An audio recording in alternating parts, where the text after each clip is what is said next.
Сегодня артисты и работники художественно-постановочной части театра имени Галиаскара Камала вышли из отпуска. Традиционный сбор труппы состоялся в малом зале, где были озвучены планы на будущий сезон.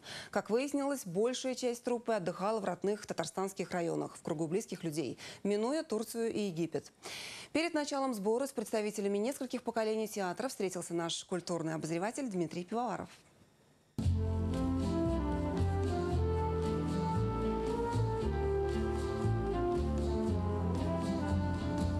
И в том же месте, в тот же час, леди в изящных шляпках и с элегантными прическами, джентльмены в прикидах свободного кроя. Все дороги ведут в театр, где, конечно же, есть что обсудить. Однако за теплыми странами этим летом камаловцы особо-то не гнались. Родные просторы ничуть не хуже. Халима Искандарова, как всегда, в курсе театральных событий, только что побывала на лаборатории острова Свияжск.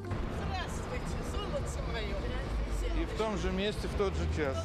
Да. В Свияжске в этот раз я вас что-то не видел. Я был. Были, я не застал. Я отдыхал здесь, в Казани, потому что у меня дел очень много было. Вот, свадьба у нас у ребят была. А их женили сразу. Фанур Мухамедьянов, Ирика Кашева, Алмаз Гараева. Синокос, работа, колхоз. Вот, купались, все хорошо. Это где у тебя, в каком месте? В Мадышский район, деревня Средний Кирмени. Que des fenêtres et un toit. Новый сезон подарит немало событий. Это и череда мероприятий, приуроченных к 110-летию татарского театра, гастроли Академического театра имени Ойюнского из Республики Саха, а также обменные традиционные встречи вместе с Малым театром России. 3 премьеры от Фарида Бекчентаева и Ильгиза Зайниева, а также приглашенного режиссера из Омска, экс-главного режиссера Казанского ТЮЗа Георгия Цхверавы. Он поставит классику, пьесу Карима Тинчурина «Без витрил». Пьесу выбрал сам, потому что мне кажется, что она сегодня очень актуальна.